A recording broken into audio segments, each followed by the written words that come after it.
बिस्मिल्लाहिर्रहमानिर्रहीम। दुनिया में ऐसा कोई काम नहीं है जो मर्द मोमिन के आहिनी इरादों के आगे हैच ना हो। अगर मर्द मोमिन सब्र व अज़्म और उलुल अज़मी व आली हिम्मती का मुजाहरा करके मैदान अमल में डट जाए तो ताईद एज़दी गैबी तौर पर उसकी रहनुमाई फरमाती हुई नजर आती है। किसी शायर का एक शेर है, वो कौन सा उक़दा है जो वाह हो नहीं सकता, हिम्मत करे इंसान तो क्या हो नहीं सकता।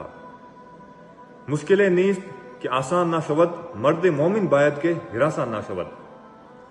हमें चाहिए कि हम अमली ज़िंदगी में आएँ और फिर उसके बाद रब्बे करीम की ज़ात पर तवक्कुल करें। आप देखें, अल्लाह के रसूल सल्लल्लाहु अलैहि वसल्लम की सीरत का मैं यहाँ पे एक रेफरेंस देना चाहूँगा।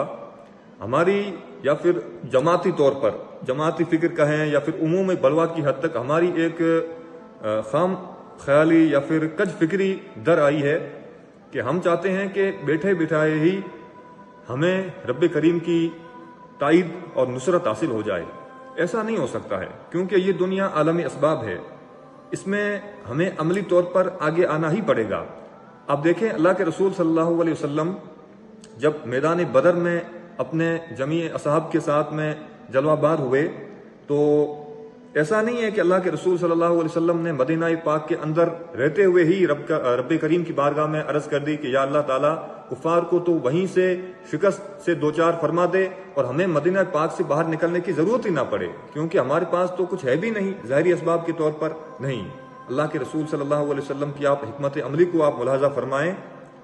अल्लाह के रसूल सल्लल्लाहु अलैहि वसल्लम और आपके असहाब के साथ और इनके पास जो भी हाजिर था वो सारा का सारा मैदान बदर में ला करके मौला की राह में हाजिर कर दिया और फिर उसके बाद रब्बे करीम की बारगाह में दस्ते दुआ दराज किए तो बशक्ल नुसरत इलाही पहले 3000 और फिर जो है वो 5000 की शक्ल में फरिश्ते नाजिल हुए। इकबाल कहते हैं, फिजाए बदर पैदा कर फरिश्ते तेरी नुसरत को, उतर सकते हैं गर्दों से कितार अंदर कितार अब भी।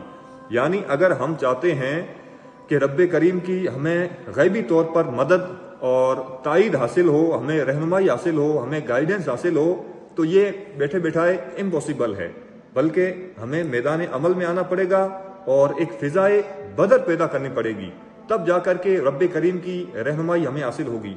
और कुरान पाक में जा बजा इस चीज़ को मुख्तलिफ असालीब के अंदर, मुख्तलिफ पैराओं के अंदर इसका जो है वो इसको बयान किया गया है, इसको उजागर किया गया है।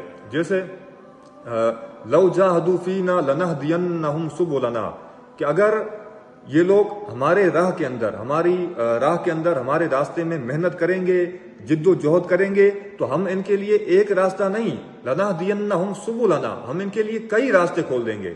और फिर फरमाया गया कि अल्लाह ताला उस कौम की हालत नहीं बदलता है जिसको खुद अपनी हालत बदलने की फिक्र ना हो। तो अगर हम चाहते हैं कि रब्बे करीम हमारी दुआओं में जो है वो असर पैदा करे, हमारी दुआएं कबूलियत की मंजिल पर फाइज हों, तो हमें चाहिए कि हम अमली मैदान में आएँ और फिर उसके बाद में रब्बे करीम की बारगाह में दस्ते दुआ दराज करें। इंशाअल्लाह ताला फिर मामला ये होगा कि इधर से हमने दस्ते दुआ दराज किए और उधर रब्बे करीम की बारगाह में हमारी दुआएं कबूल होती हुई नजर आएगी।